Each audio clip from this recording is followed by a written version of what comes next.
They laughed when a broken horse was sold for just $1. They called him worthless, a shadow too close to death. But a young woman, with nothing left but courage, stepped forward and claimed him. What followed was not just a fight for survival. It was a storm of secrets, betrayal, and redemption that no one could have imagined. By the end, this $1 horse would silence them all. The auction barn smelled of dust and sweat, the air heavy with the stale scent of hay that hadn't been changed in weeks. Outside, the Kansas wind howled across the flat land, rattling the tin roof so hard that flakes of rust drifted down like red snow. Men in worn denim leaned on the rails, boots caked in mud, eyes sharp but indifferent. They had seen hundreds of horses pass through this ring, some proud, some broken, but none quite like the one lying in the dirt now. He was little more than a shadow of a horse. His ribs stuck out like slats of an old fence, his coat a dull, matted brown that once might have gleamed in the sun. A thin white scar cut across his forehead, faint but stubborn, the last trace of a life that hadn't always been cruel. His legs trembled whenever he tried to shift, and each breath rattled through his chest as if the act of living had become too heavy. The sign propped up beside him was simple, merciless. $1, not a mercy bid, not negotiable. Silence swallowed the barn. Even the auctioneer, a man used to speaking with the rhythm of a preacher, hesitated. He cleared his throat, his voice faltering against the stillness. $1. Going once? No hands lifted. A few men shifted uneasily, some turning away as though looking at the animal might brand them with guilt. Others just stared, eyes flat, already calculating that the cost of hay was worth more than the life flickering in the dirt. A boy on the rail whispered to his father, "He's not going to make it through the night, is he?" The father didn't answer. He didn't need to. From the back of the barn, Maggie Turner tightened her grip on the folded bill in her pocket. She hadn't planned to be here. She had only come to drop off leftover pies from the diner for the volunteers who ran the auction. But the moment she saw that horse, something shifted inside her chest, sharp and undeniable. The scar on his forehead caught the dim light, and for a fleeting second, she saw another horse. Her mother's mare, a gentle chestnut named Daisy, that used to carry her across wheat fields when she was no taller than the fence posts. Daisy had the same faint white mark, the same patient eyes that seemed to hold secrets bigger than the plains. Daisy had died years ago, taken too soon, but the memory was alive now, burning in the hollow of her ribs. Maggie stepped forward, her boots crunching against the straw. The crowd barely noticed her at first, just a young woman in a faded work shirt, her hair tied back from a long shift at the diner. She was 25 already, worn by the kind of hard luck that clings to small-town girls who never escape. Her mother was gone. Her father a ghost drowned in whiskey and debts. And her own dreams tucked into corners she didn't dare open anymore. But still, her voice didn't shake when she spoke. "I'll take him." The auctioneer blinked, startled, as if he hadn't heard right. "Ma'am?" "I said, I'll take him," she repeated, pulling the crumpled dollar from her pocket. She placed it on the railing, her hand trembling just slightly, but her eyes steady. A ripple of murmurs rolled through the barn. Some men chuckled under their breath, shaking their heads. "Crazy," one muttered. "A fool's dollar." Another spat into the dirt, muttering, "Let her waste her money. He's already dead." But no one laughed out loud.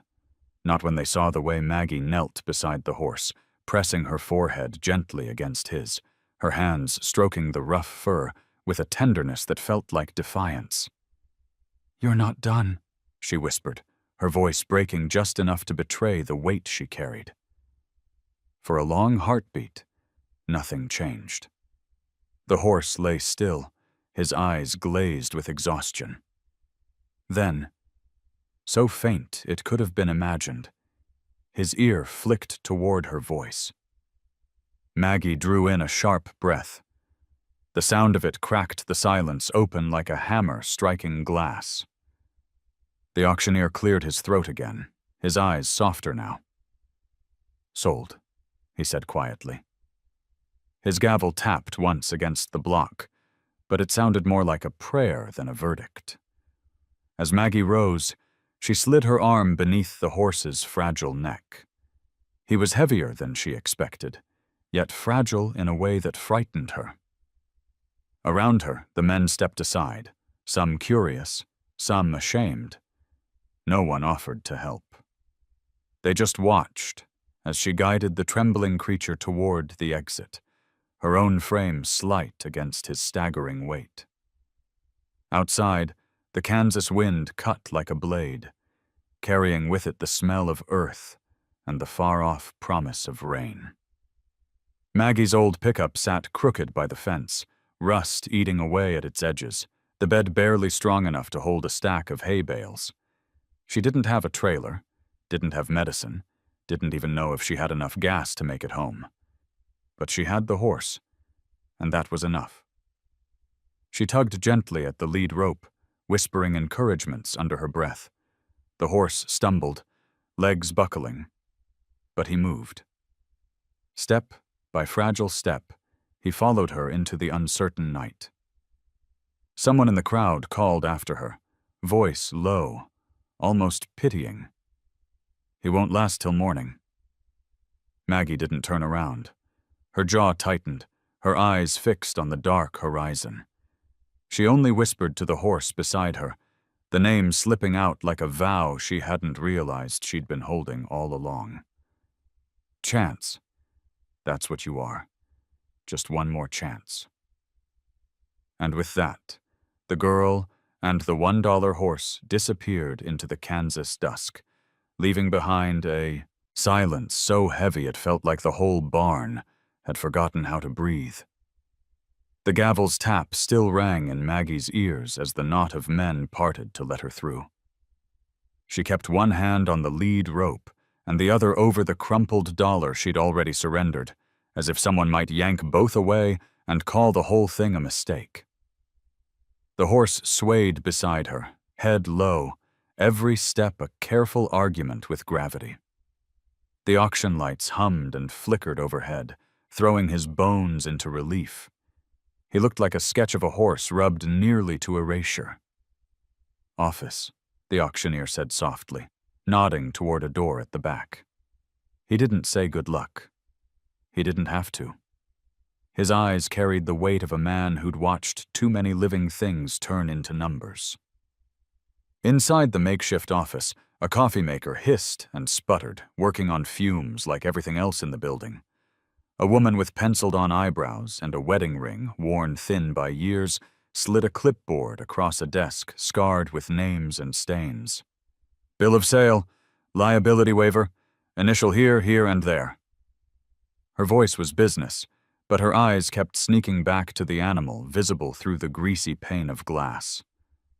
"You sure, honey?" "No," Maggie said, surprising herself. "But I'm doing it anyway." The woman's mouth twitched, something like respect passing through her face. "That's usually how the best things start." She turned the form and tapped the line for the animal's name. "We got him logged as Lot 87. You want to put something else?" Maggie stared at the blank. The blue ink looked too bright against the paper, like a sky nobody could afford. She thought of her mother's mare, of wheat blowing in long sighs, of the way hope sometimes hid in the dust, and waited for someone stubborn enough to find it. She wrote in shaky letters, "Chance." Outside, someone laughed too loud. $1, cheapest funeral I ever saw." Another voice answered, meaner, a fool and her money. The woman slid a faded halter across the desk and kept her voice low. There's a hose spigot by the loading pens. He can have a mouthful or two. Don't let him gulp. Maggie nodded, took the halter and the receipt, and walked back into the wind. The horse flicked an ear toward the sound of her boots in the straw. Up close, he smelled like old rain and fear. She lifted the halter as gently as if she were lifting a child's face and buckled it under his jaw. "Hey," she whispered, and felt the tiniest shift in him. Attention, not trust yet, but the acknowledgement of a voice that wasn't raised to command or to sell.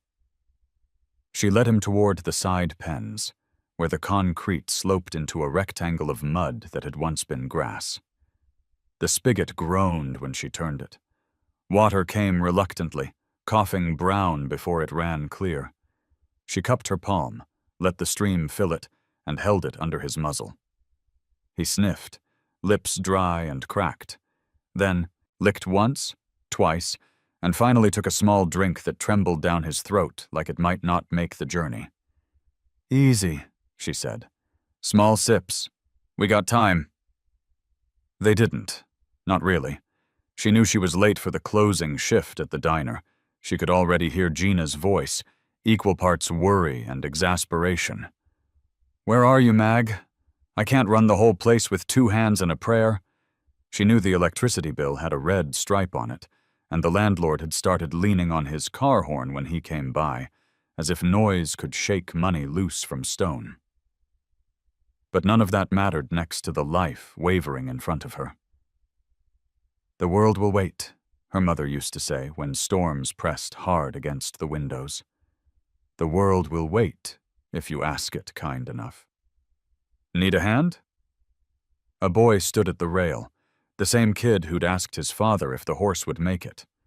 He held out a plastic bucket with a crack taped up its side.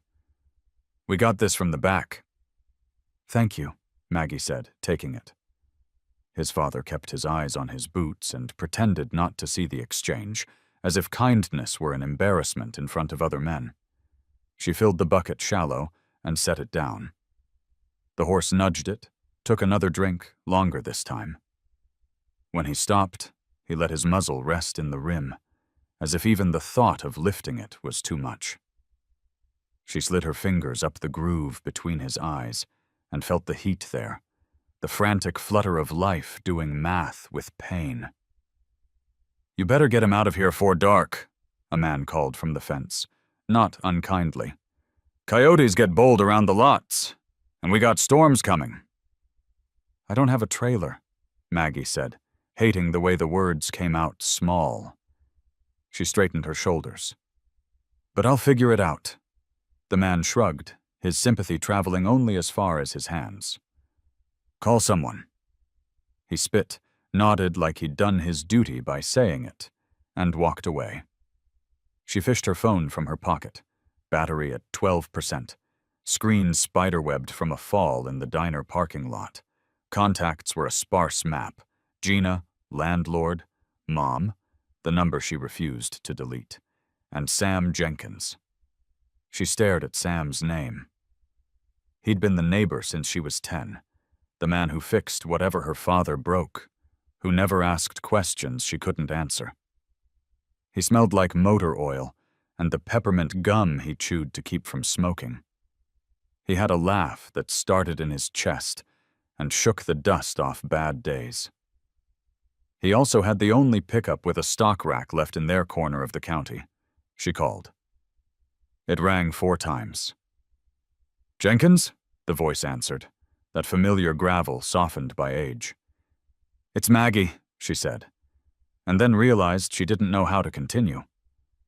"I bought a dying horse for $1" was a sentence that sounded like it belonged to someone else's life. "You at the sale barn?" Sam asked, saving her. "Yeah. You got yourself in the middle of something again?" She looked at the horse, at the way the wind rifled the short hairs along his neck. I think I did. I'll bring the truck, he said. Give me 20, 30. Keep him on his feet if you can.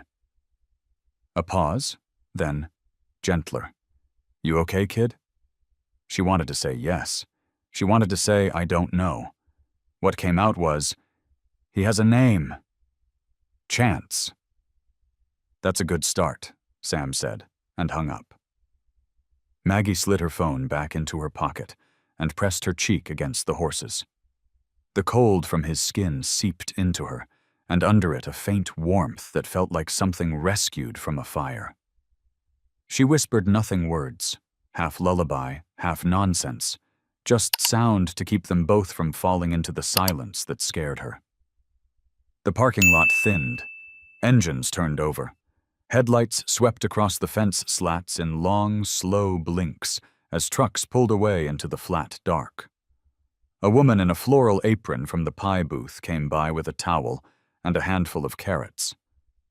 They're soft, she said. My husband's got no teeth left and he eats them fine. She tucked the towel over the horse's withers and touched Maggie's arm. You're brave, honey. I don't feel brave.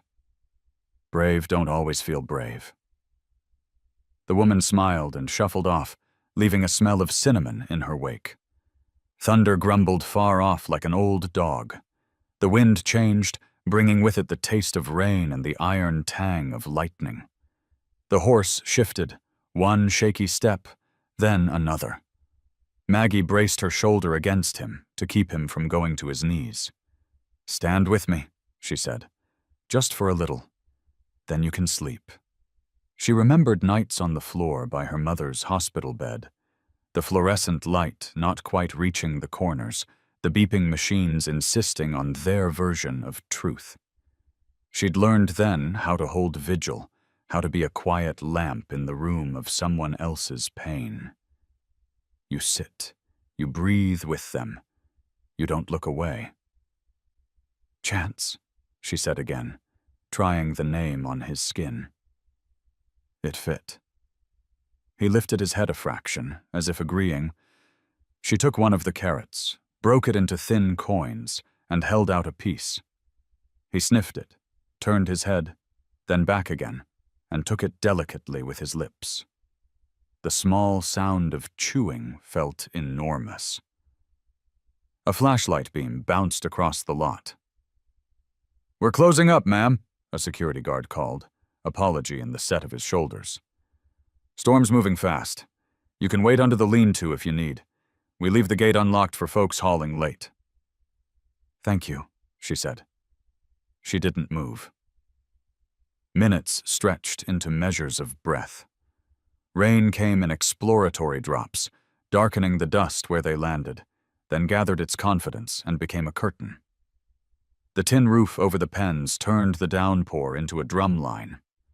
Maggie drew the towel tighter over the horse's back and stepped closer, using her body as a windbreak, the way her mother had. Used hers on nights the furnace failed, and blankets weren't quite enough. We're okay, she said, and realized she meant it in the way that doesn't depend on weather or odds. Headlights slid into the lot, ghostly in the rain, then steadied as a truck rolled under the security light. The engine note was familiar, something old that had been kept alive by stubbornness and hands that knew where to hit. The driver's door opened, and Sam climbed down, collar flipped up against the wet. He didn't wave. He didn't ask where her sense had gone. He just took one long look at the horse and then at Maggie, measuring the distance between what was needed and what was possible. Let's get him home, he said. Maggie's throat closed around a thank you she couldn't push past. She settled for nodding and smoothing her palm along Chance's jaw. The horse blinked, slow and steady, his breath warm on her wrist, the rain beading in small pearls along his lashes. Somewhere under the heat and noise and the ache of bones against skin, a promise took shape, quiet as a seed. Home, she echoed, and for the first time since the gavel fell, the word felt like it had room enough for both of them. The rain had softened to a steady drizzle by the time Sam backed the trailer against the loading pen. The horse, Chance now, not Lot 87, stood trembling, his weight shifting like the ground itself was uncertain.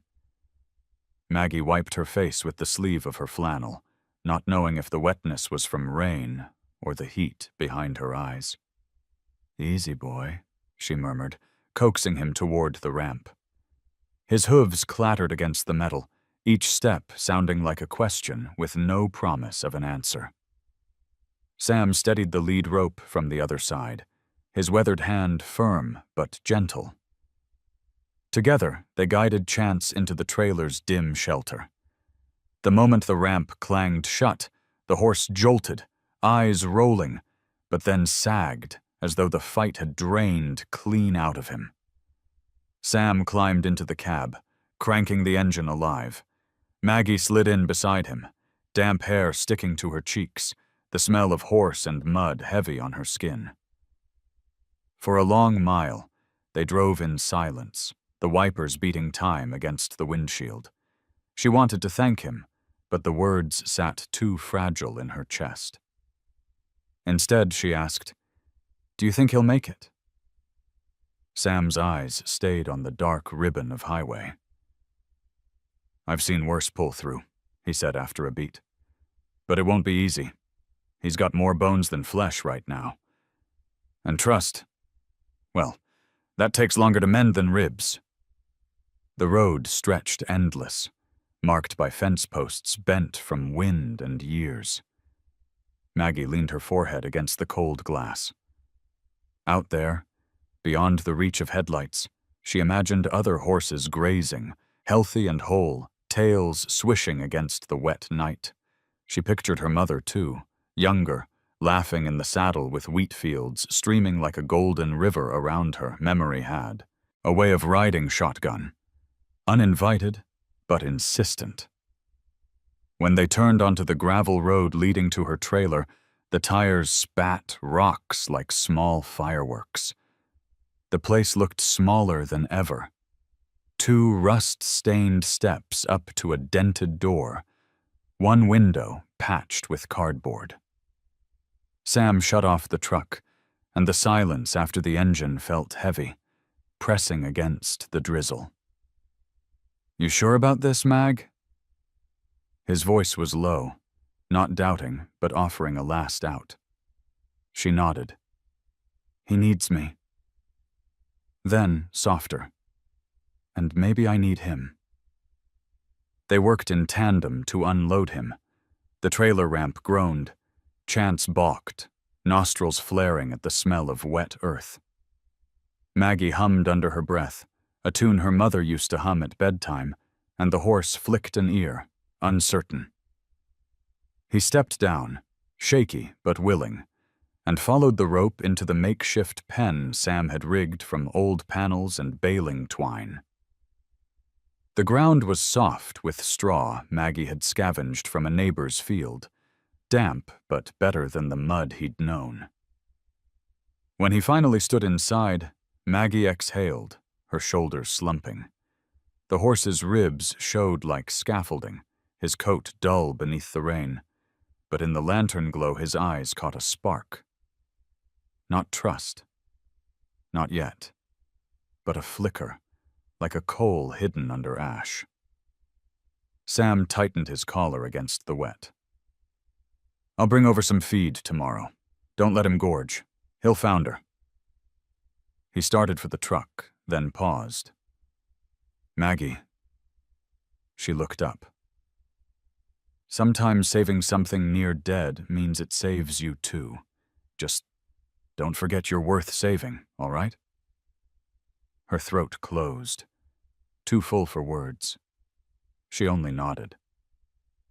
When the taillights disappeared down the road, silence settled again. Rain on tin, the occasional shift of hooves in straw. Maggie leaned against the fence, lantern in hand, watching Chance lower his head to sniff at the hay. He didn't eat much, just mouthed a few strands, testing. But it was enough. The night wrapped around them, cold and wet, but inside the small circle of light, a fragile beginning breathed. Maggie whispered into the dark, not sure if she was speaking to him or to herself. "We'll make it. Somehow, we'll make it." The dawn came thin and colorless, the kind of morning that made the Kansas plains look endless and merciless all at once. Maggie woke with her cheek pressed against the table. The lantern burned out hours ago. Her back ached from the awkward sleep, but her first thought was of the horse outside. She pulled on her boots, still damp from last night's rain, and stepped into the brittle air. The pen smelled of wet straw and sickness. Chance stood hunched in the corner, legs trembling, sweat drying cold on his skin. His breaths came shallow, misting faintly in the early light. Maggie's heart clenched. He looked less like a horse than a shadow carved out of suffering. She pushed the gate open slowly, the creak of the hinge startling him. His head lifted, eyes rolling white for an instant, but then recognition steadied him. He didn't move away. She crouched beside him, fingers brushing the scar on his forehead. It was rough beneath her touch, the ridge of a wound long healed, but never forgotten. "You're still here," she whispered. His ear flicked, but his body swayed, as though the weight of standing was too much. Maggie pressed her palm to his side and felt the faint, irregular beat of his ribs moving under skin stretched thin. Death hung close, not dramatic, but patient, waiting like a scavenger at the edge of the field. Inside the trailer, the stove ticked as Sam's old kettle began to warm. She hadn't even lit it. He had come at dawn, quiet as always, bringing a sack of feed and a tin of ointment. His boots scuffed the porch before he appeared at the pen, his breath making clouds in the frosty air. He stopped at the gate, hat pulled low, studying the horse. "Seen that look before," he said, voice rough. "Couple times overseas. Some men fought death, some just leaned into it." His eyes narrowed on Chance. "Hard to tell which way this one's leaning." Maggie stroked the horse's neck, feeling the heat radiating from his fevered skin. "He wants to fight," she said fiercely, as though daring anyone to argue. "He just needs someone to fight with him." Sam handed her the tin. "Rub it on his sores. Won't fix the inside, but it'll ease the outside." His gaze softened. "And you, girl, don't forget to breathe yourself. You look half dead, too." She managed a tired smile, but her hands kept moving, steadying Chance as he shifted. The ointment smelled sharp, medicinal, cutting through the rank odor of sweat and rot. Chance flinched at first, then settled, leaning ever so slightly into her touch. It was the smallest of victories, but it carried more weight than anything else that morning. The hours crawled. Maggie carried buckets of water, coaxed him to sip a mouthful, then another. She shredded carrots into slivers thin enough for him to chew. Every sound outside the pen seemed amplified. The groan of wind through the cottonwoods, the distant bark of a farm dog, the whistle of a passing train far out on the plain. All of it reminded her that the world spun on regardless of whether Chance lived or died. The thought made her clutch the rope tighter, grounding herself against the truth she refused to accept. By afternoon, clouds gathered low, bruising the sky purple. Maggie spread an old quilt across the straw, then sat cross-legged beside Chance, humming under her breath. It was the lullaby her mother used to sing when Maggie was small, soft, meandering, like a creek winding through stones. Chance's ears twitched, his eyelids heavy. For a moment, his great head drooped until it rested lightly against her shoulder. The weight of it nearly crushed her heart. She stayed like that until the chill seeped into her bones. When she finally rose, her legs stiff, she caught sight of Sam, watching from the porch. He didn't say anything, only raised a hand in a gesture that was both farewell and faith. She nodded, unable to trust her voice. Night fell with a suddenness that startled her. The lamp sputtered inside the trailer. Coyotes yipped far across the fields. Maggie lay awake on the cot, staring at the ceiling. Every creak of the pen outside sent her bolt upright, fearing silence, fearing the moment when the fragile rhythm of Chance's breathing might stop altogether. She thought of her mother, of Daisy the mare that had carried her through summers of laughter. She thought of her father, of his broken promises and the empty bottles that had taken him away. And she thought of the horse outside, broken, discarded, yet still standing, still breathing, however raggedly. In the deepest part of the night, when the wind rattled the windows and loneliness pressed hardest against her chest, she rose again. She wrapped herself in a blanket and went out to the pen. The lantern light glowed soft against the straw, illuminating Chance's gaunt body. He lifted his head weakly when she entered. Maggie pressed her forehead against his once more, the way she had at the auction barn.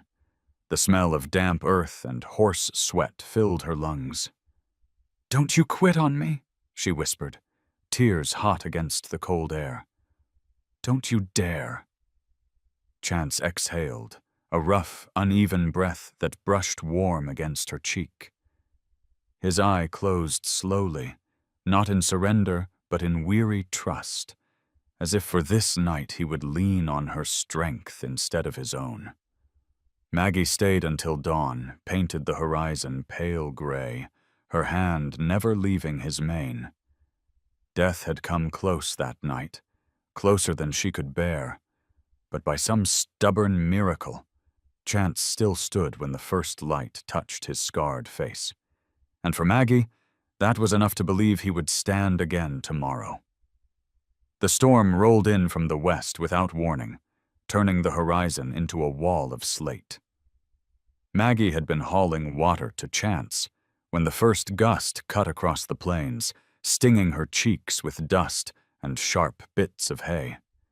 She lifted her eyes toward the clouds, low, bruised, roiling like something alive. The smell of rain came next, heavy and electric, mingled with the tang of iron that always meant lightning wasn't far. Chance shifted in the pen, restless. His ears flicked back and forth, head jerking toward the open fields as if listening for danger in the sky. The wind lifted his dull mane, made his ribs shiver beneath the skin. Maggie dropped the bucket and stepped close, laying her hands against his neck. "Easy," she whispered. "It's just a storm. You've lived through worse." But the horse's tremors told another story. His body remembered things she couldn't see. Ropes that had burned his hide, men's voices shouting, the thunder of whips against air and flesh. He moved with sudden panic, jerking sideways, nearly knocking her against the rail. She caught herself, heart hammering. For a split second, his eye showed only white, wild, and terrified. The storm hit in full then, rain slashing across the land, wind rattling the tin roof of the trailer like gunfire. Maggie fumbled for the latch, swung the pen gate wide, and coaxed him toward the lean-to shed that barely deserved the name. He balked, hooves striking the wet ground, head tossing against the rope. Thunder cracked above, and he lunged forward, dragging her several feet before she found her balance. They stumbled into the shed together, soaked to the bone, breathless in the small pocket of shelter. Maggie wrapped her arms around his neck, pressing her soaked face into the warmth of his coat. She didn't care that he reeked of sweat and damp hay. He was alive, pressed against her in shared fear. For a moment, they simply endured together, the storm howling around them. The old boards groaned with each gust, water dripping through cracks to form dark puddles at their feet. Chance shuddered violently, then settled, his breathing matching hers as if clinging to her rhythm. She stayed like that until her muscles ached, whispering fragments of comfort, nonsense words, scraps of lullabies, promises she wasn't sure she could keep. When the worst of the thunder passed, she eased him onto the straw, covering his body with an old tarp to keep the rain from soaking deeper into his bones. His sides heaved with exhaustion, but his eye, no longer rolling white, blinked slowly at her. She sat beside him long after the storm's fury drifted east. The rain softened into a steady patter, the air heavy with the clean smell of wet earth. Maggie leaned against the rail, watching water stream down the scarred boards, her whole body drained. Her thoughts turned, as they always did in moments of stillness, to her mother. She remembered nights when storms had knocked out the power, and her mother lit a single candle, telling her that darkness was only frightening if you believed it would last forever. The crunch of tires broke her reverie. Headlights cut through the rain, sweeping across the yard before going dark. Maggie rose quickly, wiping water from her eyes. A truck door slammed, footsteps squelched in the mud, and then a man appeared at the gate. He was tall, broad-shouldered, his coat pulled tight against the weather. Even in the dim light, Maggie recognized the sharp set of his jaw, the hard gleam in his eyes. Cole Whitaker. He leaned an arm casually on the gate, as though he hadn't just stepped out of her past like a ghost carried on the storm. "Didn't think I'd find him here," he said, his voice deep, smooth, but carrying something jagged beneath it. His gaze slid from Maggie to the trembling horse under the tarp. "Though I should have known. You always did have a thing for lost causes." Maggie's throat tightened. She squared her shoulders, though her boots were sinking in the mud. "He's mine now." Cole's smile was thin, humorless. "No, he was mine long before you laid down that $1. Chance snorted weakly, ears twitching at the sound of the man's voice. Maggie stepped closer to the horse, protective. "You left him to die." "I let him go," Cole corrected, as if that mattered. His eyes darkened. "He wasn't meant for someone like you. That horse has bloodlines you don't understand, power you can't handle." Maggie shook her head, rain dripping from her hair, clinging to her jaw. "He's not power. He's a soul, and he's not yours anymore." For a moment, silence stretched, filled only by the rain tapping on wood. Cole studied her, the way one might study a piece of land, calculating its worth, its flaws, its potential yield. Then he chuckled softly, a sound without warmth. "You've got your mother's stubbornness. I'll give you that." The mention of her mother hit like a slap. Maggie's chest tightened, memories rushing back unbidden. Her mother's laugh, her gentle hands, the way she always placed herself between Maggie and her father's temper. She swallowed hard. "You don't get to speak about her." Cole's eyes flicked to Chance again, something unreadable passing across his face. Regret, maybe, or bitterness so deep it wore the Sam mask. "Take care of him while you can," he said finally, his voice low. "But don't fool yourself into thinking the world will let you keep him." He turned and walked back to his truck, boots leaving deep prints in the mud. The door slammed, the engine growled, and the headlights swept the yard once more before vanishing into the storm-dark road. Maggie stood there long after the sound faded, her hands clenched into fists, her heart pounding like hooves against earth. She turned back to Chance, kneeling beside him once more. His head rested on the straw, eyes half-lidded, But when she touched his muzzle, he exhaled softly, leaning into her hand. She bent close, whispering fiercely through the ache in her throat. "He doesn't own you. No one does. You're mine, Chance, and I'll fight anyone who tries to take you." Outside, the storm moved on, leaving behind the smell of rain and the hollow quiet of plains washed clean. But Maggie knew the real storm had only just begun. The days after the storm carried a strange stillness. The sky cleared into the pale blue of early autumn, and the air smelled faintly of damp earth and cornfields left to dry. Maggie woke each morning with her chest tight, listening for the sound of hooves outside her window, afraid of silence. Each time she rose, Chance was still there, weaker than ever, but alive, his breaths rattling like stubborn prayers against the edge of death. She threw herself into his care with a desperation that left her own body aching. Every hour she checked him, cleaning sores, offering water, coaxing him to take mouthfuls of oats softened in warm milk. He fought to stay standing, swaying with each gust of wind, and she fought beside him. When exhaustion overcame her, she lay curled in the straw near his stall, her dreams fractured by flashes of scarred faces and the echo of Cole Whitaker's voice. Cole's visit lingered like a thorn. The way he had said her mother's name, casual, familiar, gnawed at Maggie in the quiet hours. She had never spoken of her mother to him, never even imagined the two had crossed paths. And yet he had looked at Chance with something sharper than ownership, something that carried the heavy smell of secrets. Sam stopped by one afternoon with a bale of hay and a bag of grain, his old truck coughing smoke at the gate. He found Maggie slumped against the fence post, her shirt streaked with dirt and sweat, her hair tangled from nights without sleep. She forced a smile, but it faltered when he looked at her. "You're burning the candle from both ends," he said, dropping the hay inside the pen.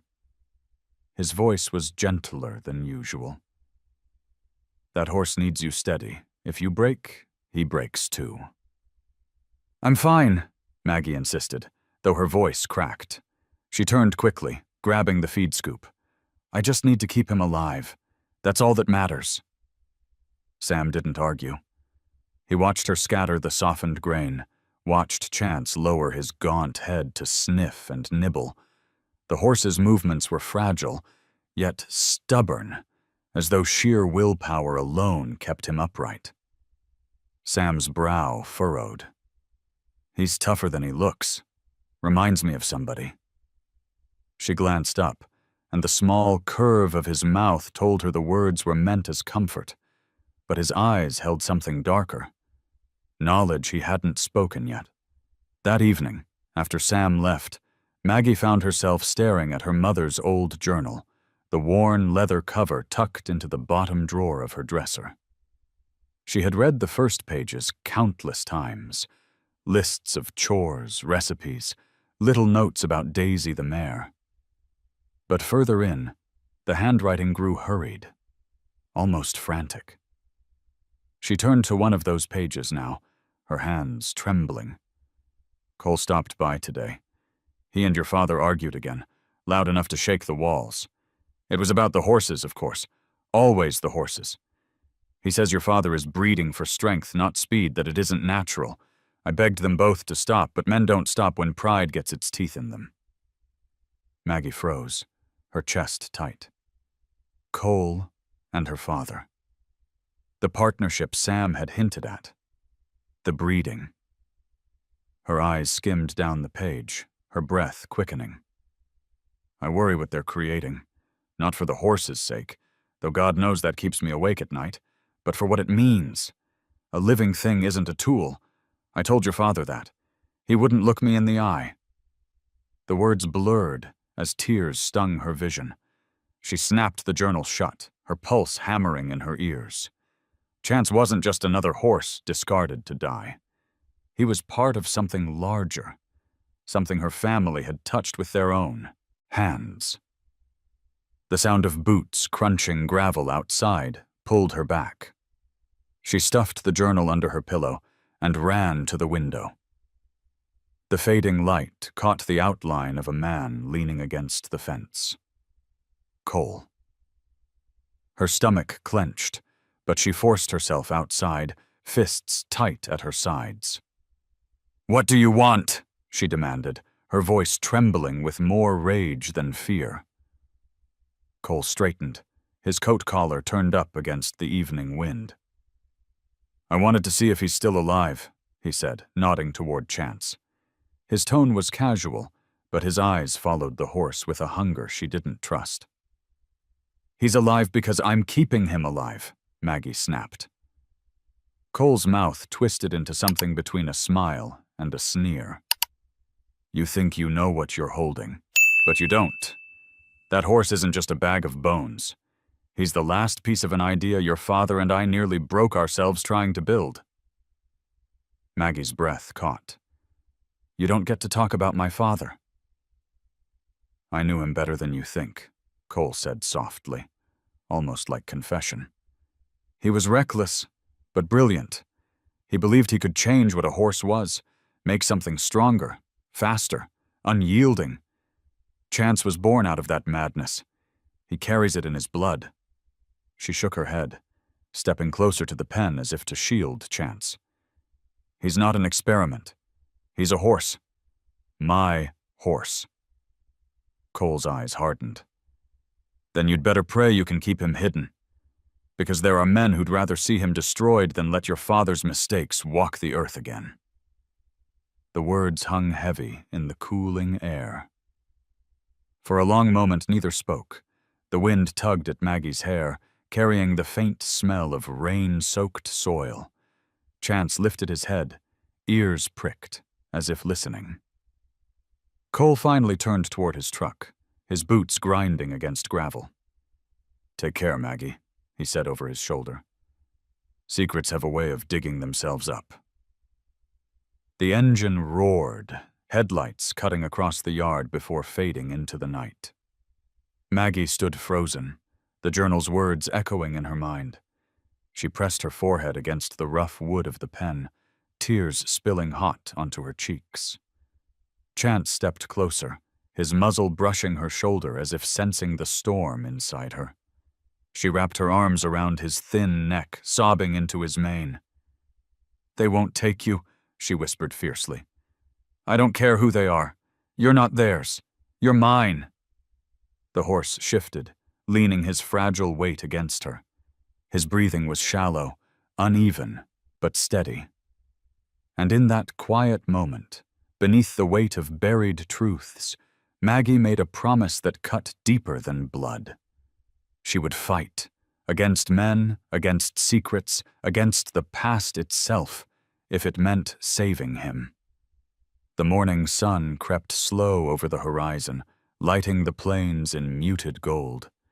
Maggie stirred from a restless sleep on the straw beside Chance, her clothes stiff with dried sweat and dust. Her back ached, but she didn't move until she heard the steady rhythm of the horse's breathing. Relief washed over her. For one more day, at least, he had survived.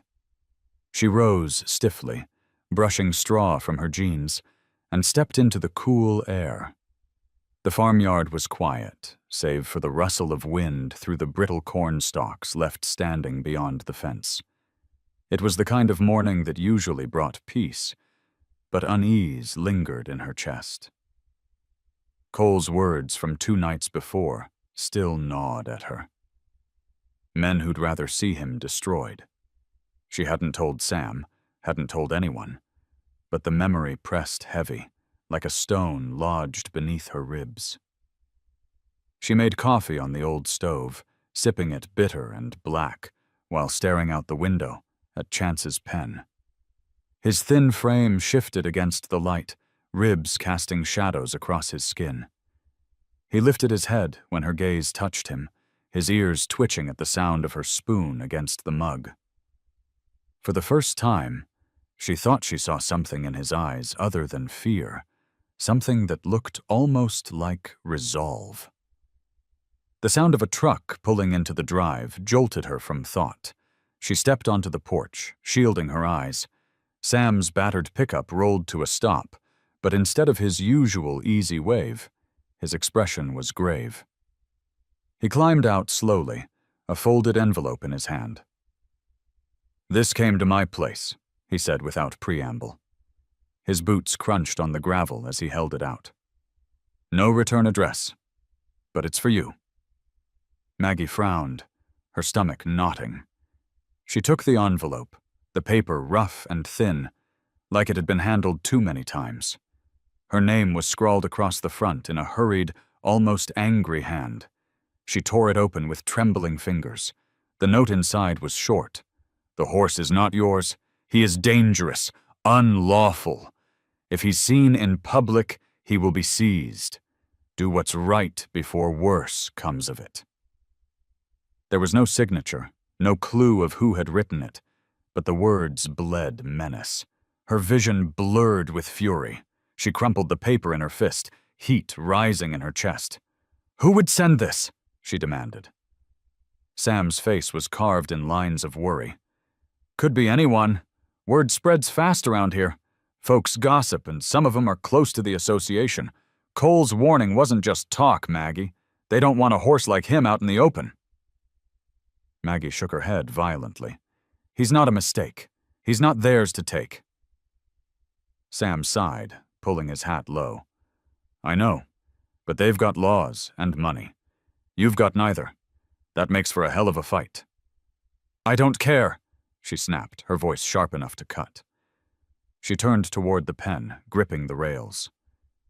Chance stood watching her, his thin body quivering in the breeze. "I won't let them kill him, not after everything he's survived." Sam studied her for a long moment, his eyes heavy with something like sorrow. "Then you'd better be ready, because this letter, it's just the beginning." That night, Maggie sat on her cot with the crumpled letter in her lap, the lantern light flickering across the walls. The silence pressed on her ears, broken only by Chance shifting outside. She picked up her mother's journal again, flipping through pages until she found another entry in the hurried script. "The men from the association came today. They warned us about the horse, said he was dangerous, that he didn't belong. Your father swore he'd keep him hidden, but I saw the fear in his eyes. He knows they'll come for him. They always do when something doesn't fit their order." Maggie closed the book, her heart pounding. It was happening all over again, just as her mother had written. The same shadows that had circled her parents now circled her. She looked toward the pen, where Chance lay curled on the straw, his body rising and falling in fragile rhythm. She rose and stepped out into the cool night. The stars burned hard and sharp above, the air carrying the smell of wet earth left from the storm. She crossed the yard, the grass whispering against her boots, and slid into the pen. Chance lifted his head, nostrils flaring, ears pricked. Maggie knelt beside him, laying her hand against his cheek. "They won't take you," she whispered, her throat tight. "I don't care if I have to fight the whole damn county. You're not theirs to bury." The horse blinked slowly, his breath warm against her skin. He shifted, laying his muzzle against her shoulder, heavy and trusting. For the first time, Maggie let herself believe that maybe he understood. She stayed there long into the night, the letter burning in her pocket like a brand, the weight of her vow settling deeper than fear. Somewhere beyond the fields, beyond the thin line of trees, men were already talking, already planning. But within the fragile circle of straw and lamplight, Maggie and Chance stood against the world. Two souls too broken to be broken again. The letter had changed everything. Maggie felt it with every step she took across the farmyard, every breath she drew. Even the wind seemed heavier, whispering warnings through the rustling corn stalks. Yet when she looked into Chance's eyes, she knew she couldn't yield. The men who wrote threats only understood surrender. She would answer with defiance. Each morning began the same. Pale dawn breaking over the flat horizon, Maggie stepping out with her boots unlaced and her jacket half on, carrying buckets of water warmed on the stove. Chance greeted her with a soft nicker, his voice weak, but steady. His body was still frail, bones sharp under skin, but there was something different now. An ember glowing where there had only been ash. He wanted to live. Maggie made him walk, slow circles inside the pen. At first his legs buckled under him, and she had to press her shoulder against his ribs to keep him upright. More than once they fell, together into the straw, Maggie's knees bruised, her chest heaving as if she had run miles. But she always stood and coaxed him again. "One more step, Chance. Just one more." His ears twitched at her voice, and somehow he tried. Sam came often, watching from the fence. He didn't interfere unless Maggie asked, but she felt his eyes on her. Part worry, part admiration. One afternoon he tossed her a length of rope. "Loop this around his chest," he said. "Give him balance without carrying all his weight. He'll trust the pressure more than your shoulder." She tried it, and Chance seemed to lean into the rope, the tension like a lifeline between them. His strides steadied, his head lifting higher than she had ever seen. Maggie laughed, a sound raw with relief. It startled the sparrows from the eaves, and for a heartbeat even Sam smiled, the lines around his mouth softening. Still, there were dark moments. Nights when Maggie found Chance collapsed, legs folded beneath him, sweat chilling on his body. She sat beside him then, her hands moving over his coat, whispering until the trembling passed. "Don't you give up on me," she murmured into his mane. Sometimes she thought he answered with the faintest sigh, as if his spirit clung to her voice when it had nothing else left. It was during one of those nights, the lantern sputtering low, that Maggie opened her mother's journal again. Her hands shook as she turned the pages, desperate for guidance. She found a passage she hadn't read before. "He stood today, though I thought he couldn't. Not for long, not strong, but he stood. And I realized something. Strength isn't always measured in speed or muscle. Sometimes it's in the refusal to stay down. That horse carries our mistakes, but he also carries our hope." The words blurred as tears filled Maggie's eyes. She pressed the book against her chest, then laid her hand on Chance's neck. "You're not a mistake," she whispered fiercely. "You're my hope now." By the second week, the change was undeniable. Chance no longer needed Maggie's shoulder to stay upright. He moved on his own, halting and stiff, but with a determination that startled her. His eyes no longer darted wildly at every sound. Instead, they fixed on her, steady and watchful. One evening, as the sky bled into orange and purple, Maggie led him outside the pen. He resisted at first, hooves digging into the dirt, but she coaxed him with soft words and the promise of an apple slice in her palm. Step by step, they walked into the open field. The wind lifted his mane, carrying the scent of wild grasses and earth. For the first time since she had brought him home, Chance pricked his ears forward, alert and curious. Maggie's throat tightened. She had almost forgotten what it was like to see him not just survive, but live. She stroked his neck, her hand trembling with joy. "That's it, boy. The world's still here for you." But shadows lingered, even in that moment of triumph. As they turned back toward the farm, Maggie noticed a car parked far off on the dirt road, its dark shape half hidden behind a line of cottonwoods. The engine idled, a faint hum carried on the wind. She couldn't see who sat inside, but she felt the weight of their gaze. She led Chance quickly back into the pen, her heart pounding. By the time she looked again, the car was gone, only a trail of dust left in the fading light. Inside the trailer that night, Maggie unfolded the crumpled letter once more. The words seemed darker now, heavier. Do what's right before worse comes of it. She tore it into pieces and fed it to the stove, watching the flames curl the paper into ash. Then she stepped back outside, lantern in hand. Chance lifted his head, his eyes catching the glow. He looked stronger already, though his body was still marked by scars and hunger. Maggie pressed her forehead against his, the warmth of his breath steady against her cheek. "They're watching us," she whispered. "But we'll be ready. I don't care what they say. You belong here. You belong with me." The night air was cool, carrying the faint scent of prairie sage. Chance nickered softly, and for the first time, Maggie felt not only the burden of saving him, but the strange, fragile hope that he might one day save her too. Autumn deepened across the plains, painting the fields with muted shades of rust and gold. The mornings carried a sharper chill, and Maggie wrapped herself in her father's old denim jacket as she worked. Chance grew stronger with each passing day. His ribs still showed, his coat still dull, but his legs steadied, and he no longer stumbled with every step. There were moments, brief and shining, when he lifted his head against the wind, ears pricked, looking almost like the horse he was meant to be.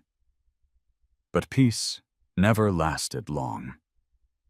The memory of the letter still haunted her, and every engine that passed on the distant road made her heart jump. Sometimes at night, she swore she heard footsteps beyond the fence line. More than once, she woke to find Chance restless, nostrils flaring, as if sensing something she could not see. One afternoon, when the sun was low, and the air smelled of smoke from neighbors' burning corn stubble, Maggie found Sam leaning against the fence. His arms were crossed, his face grave, the brim of his hat shadowing his eyes. She wiped her hands on her jeans, wary. "You've heard something," she said. Sam nodded slowly. "Cole's been talking. Word is he told folks down at the feed store about Chance's bloodlines. Didn't use your name, but it won't take much for people to put it together.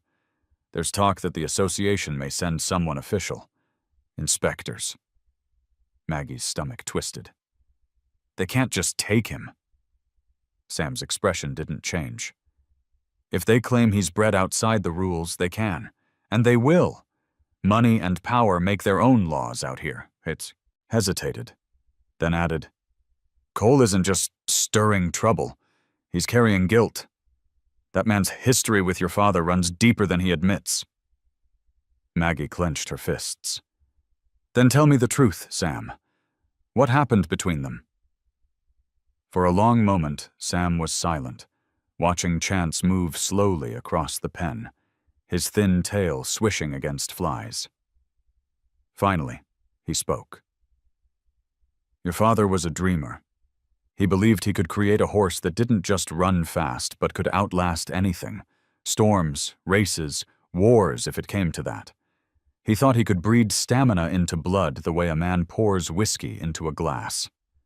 Cole was his partner. But where your father saw vision, Cole saw profit. When things went bad, debts piled up. Cole wanted to cut his losses. Your father refused. That's when everything broke." Maggie swallowed hard. She remembered the nights her father came home late, the slam of doors, the muttered arguments with her mother behind closed walls. She remembered the smell of whiskey, the hollow silence that followed. She had been too young to understand then, but now the pieces fit like jagged glass. "He sold them out, didn't he?" she whispered. Sam nodded. "Cole told the association. Your father's work was marked unlawful, dangerous. Horses were seized, some destroyed. Chance. Somehow, he slipped through. Maybe your father hid him. Maybe Cole couldn't bear to finish what he started. But now here he is, standing in your yard, carrying the weight of both men's choices." Maggie's throat tightened. She gripped the fence rail, her knuckles white. "So Chance is proof. Proof of what they did." "Exactly," Sam said. "And that's why they'll come for him. He isn't just a horse to them. He's a secret they'd rather bury." A gust of wind shook the trees, scattering brittle leaves across the ground. Maggie looked at Chance, who had stopped grazing to watch her, his dark eyes steady and unblinking. She felt the same heaviness she had felt the night she bought him, the weight of something larger than herself. That evening, after Sam left, Maggie sat in the trailer with her mother's journal open on her lap. The lamplight trembled across the ink, casting shadows that seemed alive. She found another passage, dated not long before her mother's illness. "I begged him to stop. I told him no good would come of pushing a creature beyond what nature intended, but he wouldn't listen. Pride is a sickness, and it swallowed him whole. I fear it will swallow Cole, too. And what of the horse, caught between them? God forgive us for what we've done." Maggie closed the book with shaking hands. Pride had destroyed her father, poisoned Cole, and nearly killed Chance. And now it threatened to consume her too, if she let it. She pressed her forehead against the cool wood of the table, whispering into the silence. "I won't let it. I'll break the cycle." Later that night, the sound of tires on gravel pulled her from sleep. She shot up, heart pounding, and rushed to the window. A pair of headlights glowed at the edge of the yard, lingering too long before finally retreating into the darkness. She grabbed her coat and ran outside, the cold cutting her lungs. Chance stood tense in the pen, ears pinned, nostrils wide. She laid a trembling hand on his neck. "It's all right," she whispered, though the lie tasted bitter. "I won't let them take you." He pressed his muzzle against her shoulder, breathing hot into her jacket. In the darkness, with the smell of rain in the air and the sound of the departing car still echoing in her ears, Maggie felt the truth settle like a stone in her chest. This wasn't just a fight to save a horse. It was a fight to redeem the past, to stand against the mistakes of the men who had shaped her life, and to protect the one creature who still carried her family's hope in his blood. She wrapped her arms around Chance's thin neck and held him close, the weight of his trust anchoring her against the storm that was surely coming. The morning of the rodeo arrived with a sky stretched wide and blue, the kind of day that seemed built for spectacle. The town of Haven Creek buzzed long before dawn, trucks rumbling into the fairgrounds, trailers packed with glossy horses, and children waving paper flags from back seats. The scent of frying dough and grilled meat carried on the wind, mingling with the sharp tang of dust stirred by so many boots. For most, it was a holiday, a chance to laugh and cheer beneath banners snapping in the breeze. For Maggie, it was a battlefield. She had spent the night restless, turning over in her small trailer bed, listening to Chance shift outside. He was stronger now, his ribs still visible, but no longer a cage of despair, his eyes alert, his steps steady. Weeks of care had brought him from death's edge to this moment, but Maggie knew the scars ran deeper than bones. When she laid a hand on his scarred forehead, she felt both his fragility and his fire. This day wasn't about winning a ribbon or proving bloodlines. It was about showing the world that survival itself was a kind of victory. Sam arrived just after sunrise, his battered pickup coughing smoke as it pulled into the yard. He leaned against the wheel well, arms crossed, watching as Maggie brushed Chance's coat until it gleamed faintly in the early light. "You sure about this?" he asked, his voice carrying the weight of every hard year he'd lived. "I have to be," she answered, not looking up. "If I hide him, they'll still come. At least this way everyone will see him before they try to erase him." Sam exhaled slowly, shaking his head, but he didn't argue. Instead, he hitched the trailer and drove them toward town, the road stretching out like a challenge beneath the rising sun. The fairgrounds were already crowded when they arrived. Rows of trucks lined the fields. Banners flapped above stalls selling popcorn, lemonade, and cheap cowboy hats. Children darted between booths with balloons tied to their wrists. At the heart of it all stood the rodeo arena, its wooden bleachers packed with families and ranchers, the air thick with anticipation. Maggie guided Chance down the trailer ramp. A hush rippled through those nearest as they caught sight of him. Thin, scarred, moving with deliberate caution. Laughter followed quickly, sharp and cruel. "Look at that bag of bones," a man drawled, spitting tobacco into the dust. "Thought this was a rodeo, not a funeral march," another quipped. Maggie lifted her chin, refusing to flinch. She stroked Chance's neck, whispering so only he could hear. "They don't matter. You matter." They entered the holding area, where cowboys adjusted saddles on gleaming quarter horses, their coats brushed to a mirror shine. Chance looked out of place among them, his dull coat and gaunt frame a stark contrast. Riders snickered, shaking their heads. One young man leaned from his saddle, smirking. "Lady, that nag won't last 5 minutes out there." Maggie met his eyes, steady and unblinking. "Then 5 minutes will be enough." The announcer's voice boomed from the loudspeakers, calling the crowd to attention as the first event began. Bulls bucked, dust flew, and the grandstands roared with delight. Maggie waited with Chance at the edge of the arena, her hands trembling on the reins. She watched as family after family cheered their polished riders, the spectacle of tradition unfolding like a script. But beneath the noise, she felt only the pounding of her own heart and the fragile rhythm of Chance's breath. When her name was called, the crowd grew restless, curious. Some laughed outright, others leaned forward, eager to witness a spectacle of failure. Maggie walked Chance into the arena, her boots sinking slightly into the churned dirt. The air fell heavy with judgment. She mounted slowly, careful not to jolt him. The leather creaked under her weight, and for a moment Chance froze, his muscles tense as coiled wire. She bent low, her lips brushing the rough hair of his mane. "It's just us," she whispered. "No one else." The gate swung wide, and they stepped into the open. Silence swept over the crowd, broken only by a few jeers.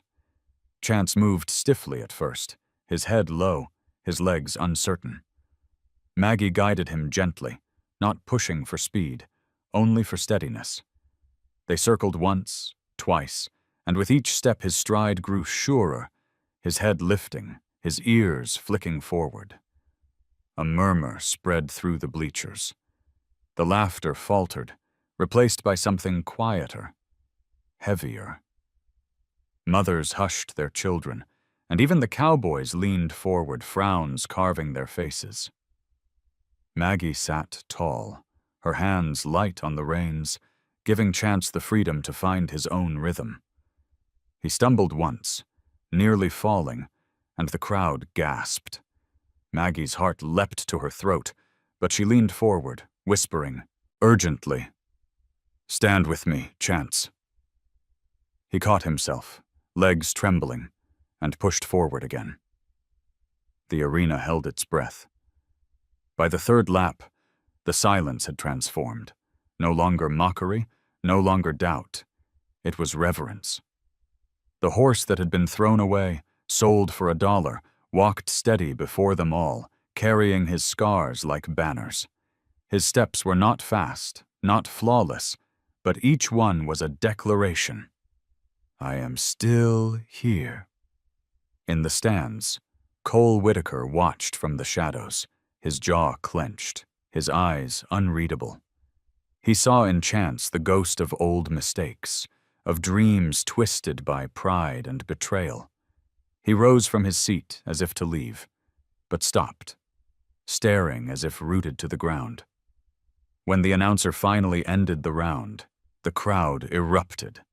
Not in wild cheers, but in a long, rolling wave of applause. Some stood, hats pressed to their chests. Others wiped their eyes quietly. The sound was thunderous in its sincerity, and Maggie felt tears blur her vision.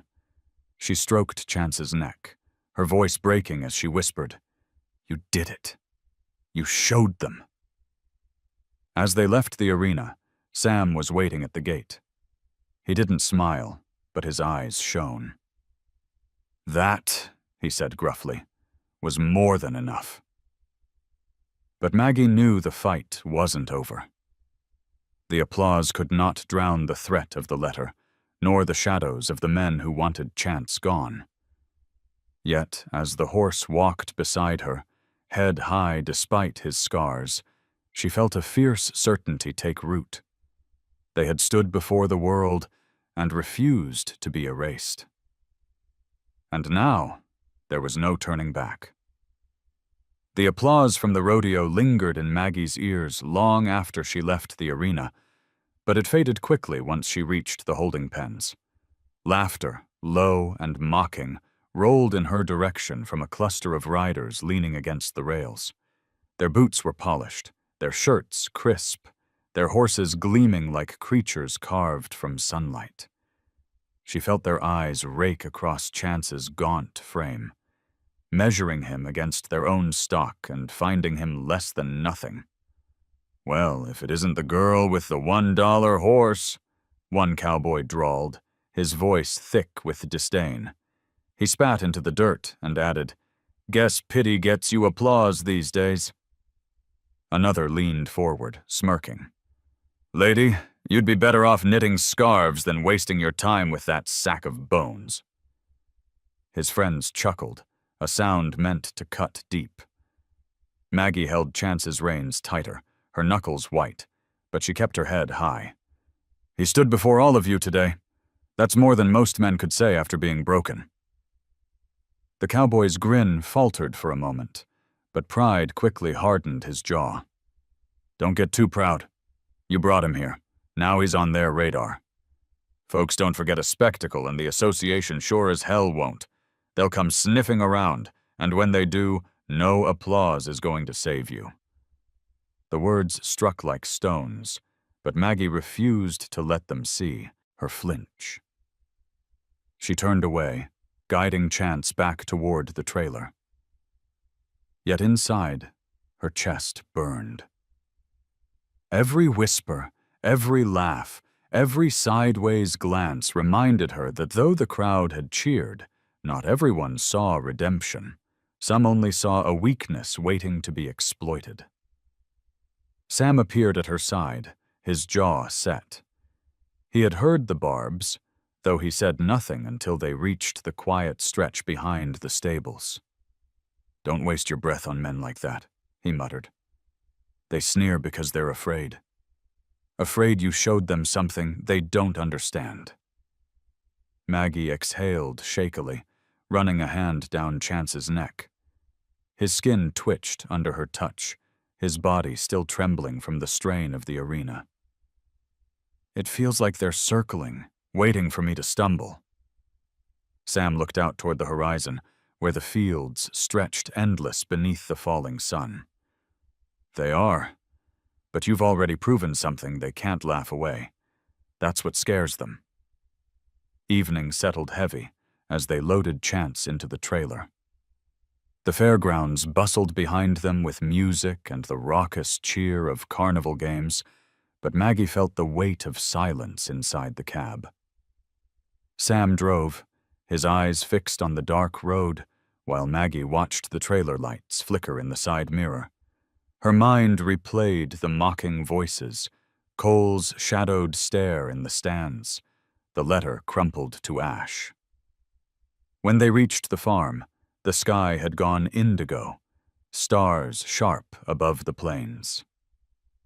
Maggie led Chance carefully into his pen, brushing him down with slow strokes.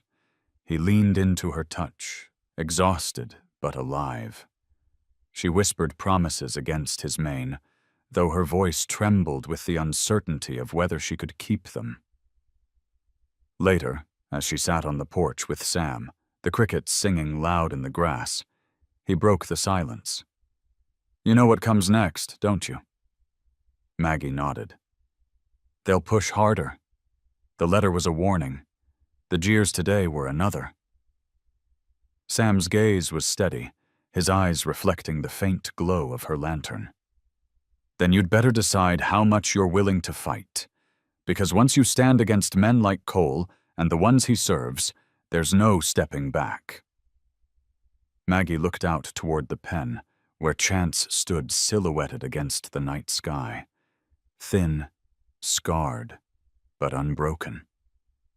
She felt the weight of every hardship, every whisper, every shadow. But beneath it all, something fiercer stirred.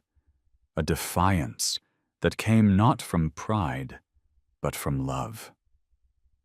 "They'll come," she said quietly, her jaw set. "But so will we." The night wrapped around them, thick and endless. In the distance, thunder grumbled again across the plains, but Maggie did not look away from Chance. For the first time, she wasn't just waiting for the storm. She was preparing to meet it. The days after the rodeo fair carried with them a strange mixture of pride and dread. Maggie still heard the applause when she closed her eyes at night, still saw the way Chance had lifted his head and carried himself through the arena like he had been born for that moment. But alongside the memory came the voices, the jeers, the laughter, the threats whispered from men who saw not redemption, but danger in her horse's survival. Each morning she rose with her heart heavier, knowing that what they had shown the world could not be taken back. Chance grew stronger under her hands. The fragile steps that once faltered now held steady weight, his body filling out slowly with each careful feeding. The scar on his forehead caught the light like a badge of defiance, and his eyes no longer darted with panic at every sound. Maggie worked with him tirelessly, teaching him to follow her voice, to lean into her touch instead of flinching. She led him through the field at dawn, the horizon painted in fire and gold, and for brief moments she could almost imagine a life where fear no longer stalked them. But whispers reached her even in these quiet mornings. At the diner where she worked nights, she overheard ranchers talk in low voices. They spoke of that girl with the outlaw horse, of inspectors who would surely come if the animal was shown again, of rules written by men in far-off offices who had never set foot in her fields. Maggie carried coffee to their tables with a smile that did not reach her eyes, her ears burning with each word. When the shift ended, she rode home in Sam's truck, the two of them silent, the tension between them thick with unspoken truths. One evening, Sam lingered at the fence as Maggie worked Chance in slow circles. The horse's strides were uneven at first, but soon he found a rhythm, his hooves drumming the earth with quiet determination. Maggie's voice rose above the sound of the cicadas, calm and steady, coaxing him forward. Sweat darkened his coat, but his ears flicked back toward her, listening, trusting. Sam finally spoke. "He's coming back to himself," he said softly. "More than I ever thought he could." Maggie wiped her brow with the back of her sleeve. "He never left. Everyone else just stopped looking." The older man studied her, his face grave. "You know what this means, don't you? The stronger he gets, the more people will notice, and the more dangerous it'll be for you both." "I don't care," she answered quickly, almost fiercely. She stroked Chance's neck, feeling the heat of his skin beneath her palm. "I'd rather fight with him than hide without him." Sam's gaze lingered on her for a long moment, then dropped. "You sound like your mother," he murmured. She was the same, always ready to stand in the fire if it meant protecting what she loved. The mention of her mother sent a pang through Maggie's chest. She thought of the journal hidden in her drawer, of the hurried words that spoke of pride, danger, and hope tangled together. She thought of the quiet strength her mother had carried even as her father's world collapsed under the weight of his choices. And she thought of how, perhaps without meaning to, she was following the same path. That night, the sky filled with stars so bright they seemed close enough to touch. Maggie sat outside the pen with her knees drawn to her chest, listening to Chance breathe in the dark. She hummed the lullaby her mother used to sing, and the horse shifted closer, his muzzle brushing her hair. The rhythm of his breath and the low melody of her song wove together into something fragile and beautiful, an unspoken vow that neither of them would face what came next alone.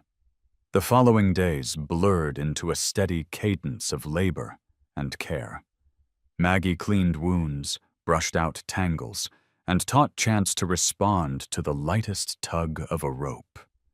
He moved slowly but with growing grace, his steps syncing with hers like they shared a secret rhythm.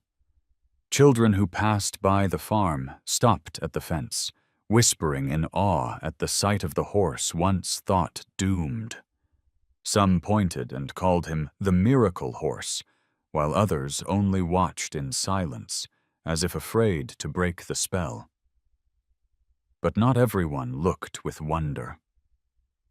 One afternoon, Maggie caught sight of a stranger parked down the road, a man leaning against the hood of his car with arms crossed. His gaze never left the pen.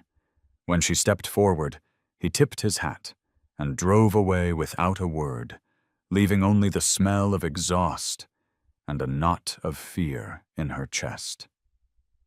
That night she could not sleep. She sat by the window, the journal open in her lap, her mother's words burning into her eyes. Strength isn't always in speed. Sometimes it's in refusing to fall. She looked out at Chance, standing quietly under the stars, his thin frame outlined against the dark. He had refused to fall, again and again, and so would she. By dawn, she was back in the pen, rope in hand, her voice low and steady. Chance followed her steps, his hooves beating a rhythm into the earth that felt like defiance itself. Each stride was a declaration, a challenge to every shadow that threatened them, and with every breath, Maggie believed more fiercely that what they were building together was stronger than the fear closing in. The world outside could circle, whisper, and threaten, but inside the rhythm they created, girl and horse, scarred and stubborn, they found a kind of freedom that no law, no letter, and no man could take away. The afternoon sun beat down heavy on the plains, drawing sweat from Maggie's skin as she led Chance into the open field behind the barn. The grass had browned from weeks without rain, brittle under their steps, and cicadas hummed a steady warning in the trees. She had chosen this place carefully. Wide, quiet, far from prying eyes. Today would be different. Today she would push him further than before. Chance followed at her side, ears pricked, his coat glistening faintly where weeks of care had restored some sheen. He was still thin, still scarred. But there was light in him now, an energy that tugged at the rope between them. Maggie felt it too, the restless need to prove something more than survival. She brushed her hand along his neck, her voice low. "You're ready, boy. We both are." Sam stood at the fence, arms folded, watching with the sharp eye of a man who had seen too many horses tested too hard. "Don't rush him," he called. Maggie nodded, though her jaw was set. "I won't." She mounted carefully, easing her weight onto Chance's back. He shifted under her, uncertain, but didn't flinch as he once had. Her hands found the reins, light as breath, and she urged him forward. The first steps were slow, halting, but then he found a rhythm. Maggie's heart soared. Each stride felt steadier than the last, the ground vibrating with possibility. She guided him into a trot, the wind lifting strands of her hair, the horizon stretching wide. For the first time, it felt almost like flying. Chance's ears flicked back to her voice, his muscles working beneath her, carrying not just her weight, but her hope. The world narrowed to the beat of hooves and the rush of air. She forgot the letters, the threats, the shadows that lingered at the edge of her life. There was only this moment, girl and horse, broken and unbroken, moving as one. Then it happened. Chance's leg caught in a rut hidden beneath the brittle grass. His body lurched, momentum throwing him sideways. Maggie cried out, clutching at the reins as the ground rushed up to meet them. They crashed together, dust exploding around them, the sound of flesh and bone hitting earth. For a heartbeat there was silence, then the harsh rasp of Chance's breath, ragged and uneven. Maggie scrambled to her knees, her vision blurred with dirt and tears. "Chance," she gasped, reaching for him. He lay trembling, one leg folded awkwardly beneath him, his eyes wide with pain. She pressed her forehead against his neck, panic clawing at her chest. "No, no, no. Please, don't give up. Not now." Sam vaulted the fence, landing hard, his boots pounding the earth as he ran. He knelt beside them, his hands moving with the urgency of old habit. "Get his head up," he barked, and Maggie obeyed, cradling Chance's muzzle against her lap. Sam checked the leg, his face grim. "Tell me it's not broken," Maggie pleaded, her voice breaking. "It's not," Sam said after a moment, though his brow was tight. "But it's bad. He won't stand unless he chooses to." He met her eyes, the weight of truth heavy in his gaze. "This is the test, Maggie. Either he rises or he doesn't." Maggie's heart pounded. She stroked Chance's face, whispering through tears. "You've come too far to stop here. You're stronger than this. Please, Chance, stand with me." The horse groaned, his body shaking. Dust clung to the sweat on his coat, the scar on his forehead stark against the dirt. For a long moment he didn't move, and despair crashed through her like a wave. She thought of the night she bought him for $1, of the jeers, the threats, the endless hours spent nursing him back from the brink. She thought of her mother's words in the journal. "Strength is in refusing to fall."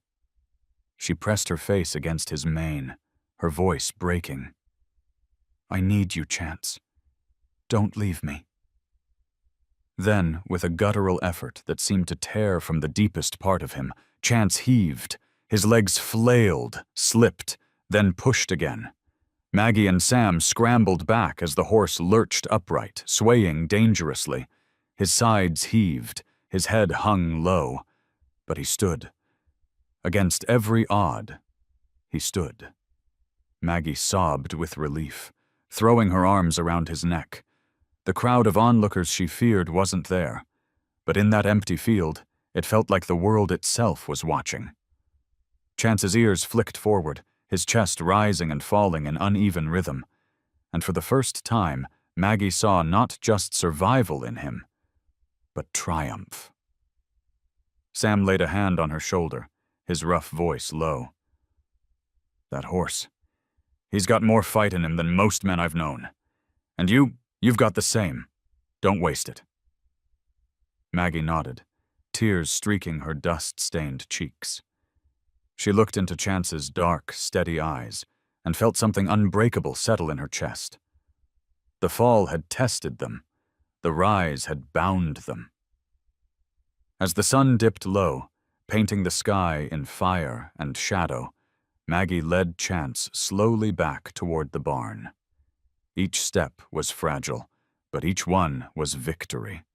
And though the world outside still threatened, though letters and whispers promised storms ahead, she knew they had found a strength no one could take. They had fallen, and they had risen, and together they would rise again. Night hung heavy over the plains, the stars sharp as glass against the endless dark. Maggie sat alone at the small wooden table inside the trailer, her body sore from the fall earlier that week, her hands still carrying the tremor of fear. Chance had risen. Yes. Against all odds, he had stood again, but the image of him lying broken in the dust would not leave her. She rubbed her temples, listening to the faint creak of the wind outside, the steady rhythm of his hooves shifting in the pen. Her gaze fell on the journal tucked beneath a stack of folded clothes. She hesitated, then pulled it free, the leather soft from years of her mother's hands. She had combed through its pages so many times, each word a thread pulling her closer to a woman she had lost too soon. But tonight, something compelled her to search the very back, where scraps of paper had been tucked between the binding. She pried one loose and unfolded it carefully, the ink faded but legible. Maggie, if you are reading this, I am gone. I pray you are older, wiser, but I fear life has not given you enough time for either. What I leave you is not instruction, but truth. Your father's dream was too heavy for him, and for me. The horses were his escape, but also his undoing. He wanted to breed something the world had never seen. He forgot that what the world needs is not faster, stronger, or more perfect. It is mercy. Maggie's breath caught. She smoothed the creased paper with trembling fingers. I believe one horse survived. If you ever find him, do not see him as your father did. Do not see him as proof of anything. See him as himself. Protect him, not because of what he carries in his blood, but because of what he carries in his eyes. Life, hope, love. Remember this, my daughter. A living being's worth is not measured in records or pedigrees, but in the way it teaches us to keep going when everything says stop. Her chest tightened, tears spilling hot down her cheeks. She pressed the letter to her heart, her mother's voice alive in the words, more present than memory. She thought of Chance, the first time she touched his trembling body at the auction, the long nights when his breath faltered, the way he had stood again when the earth tried to claim him. She had seen all those things in his eyes. Not science, not ambition, just life, refusing to surrender. A soft nicker drifted from the pen outside, pulling her from the storm of her thoughts. She stepped into the night, clutching the letter in her hand. The air was cool, tinged with sage and the faint smoke of distant fires. Chance lifted his head as she approached, his silhouette framed against the starlight. His body still bore every scar, every rib, yet there was dignity in the way he stood, dignity her mother had seen even in Daisy long ago. Maggie slid through the gate and pressed her forehead to his. The letter crumpled between them. "She knew you," she whispered. "She didn't write your name, but she knew you, and she told me what I already felt. You're not proof of anyone's pride. You're proof of mercy." Chance breathed against her cheek, warm and steady. Maggie closed her eyes and let the moment anchor her. For weeks, she had felt hunted, weighed down by threats and shadows.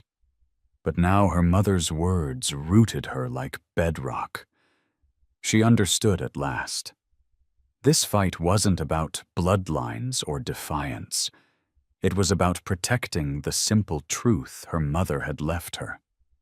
When she pulled back, she saw Sam standing by the fence, his hat in his hand. He hadn't meant to intrude, but his eyes shone with quiet understanding. He nodded once. No words needed.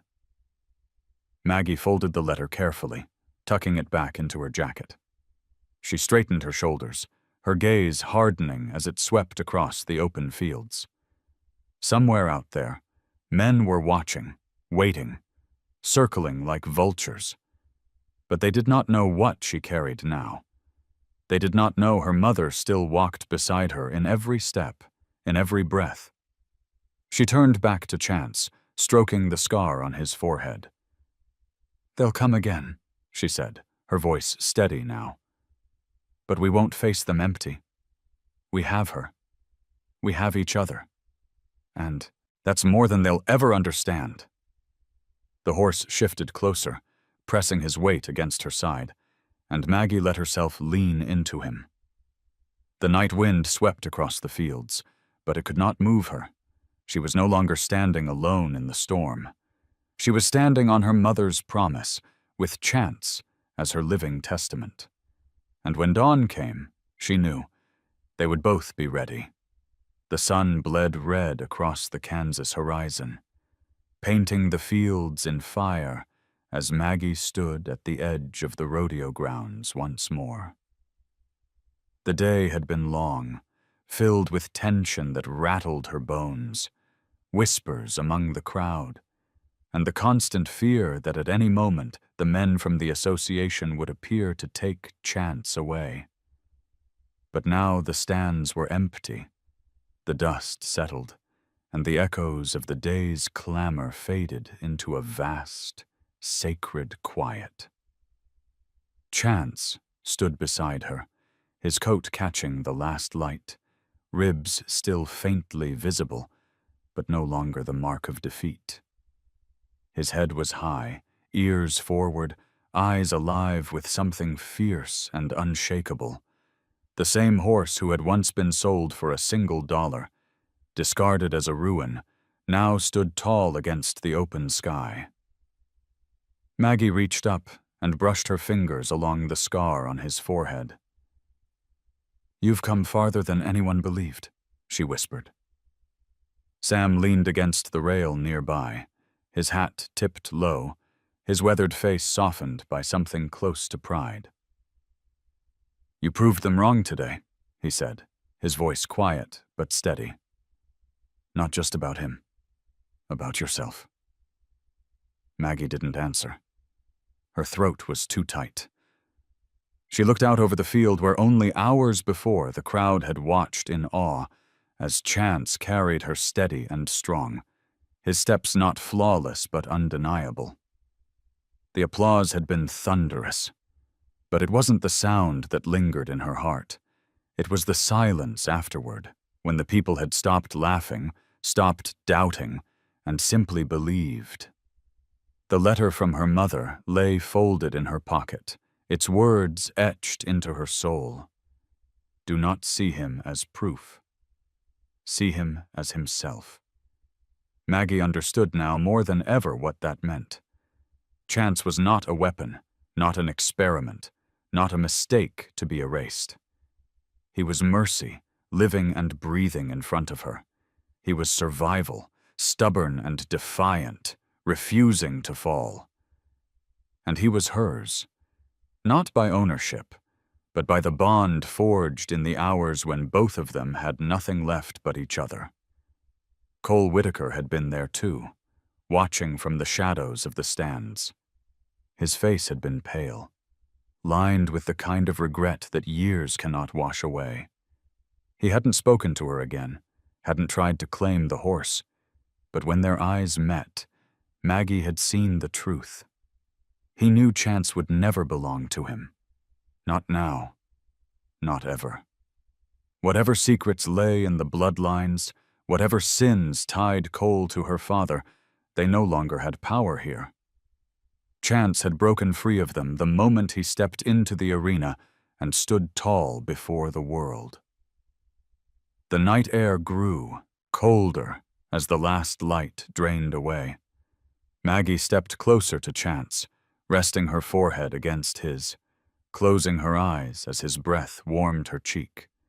She felt the weight of the journey in her bones.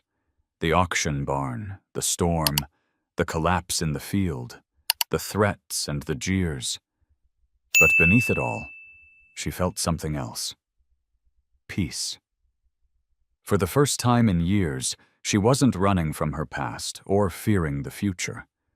She was simply here, alive, standing with him. Sam's voice broke the silence, low and certain. That horse will outlive every story they've told about him. He's not a ghost, not a mistake. He's a legacy. Yours. Your mother's.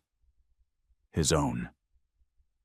Maggie opened her eyes, the stars blazing sharp above. She pressed her hand against Chance's neck and whispered, "A living legacy." The horse shifted closer, his muzzle brushing her shoulder as if agreeing. The wind carried the scent of sage and earth, and somewhere far off a coyote called, its voice rising into the night. Maggie didn't flinch. She only smiled, her tears slipping quietly down her cheeks. She turned toward the empty arena one last time, the place where laughter had turned to silence, where doubt had turned to awe. And she knew the story of the $1 horse was no longer about pity or shame. It was about defiance, about survival, about love. As she walked, Chance back toward the barn, Sam trailing quietly behind. The American flag above the grounds snapped once in the wind, catching the starlight. Maggie glanced up, her heart steady. "They'll never understand," she whispered to the night. "But we do." And with that, she led Chance home, their shadows stretching long across the dirt, carrying with them not just scars, not just survival, but a promise, an inheritance of hope that no man, no law, and no storm could ever take away. And now, you've heard the incredible journey of the $1 horse. Do you believe second chances can change everything? Drop a simple 0 or 1 in the comments to let me know you're here. Don't forget to hit subscribe, because the next stories will take you even deeper into the bond between humans and animals, tales that will break your heart and then heal it.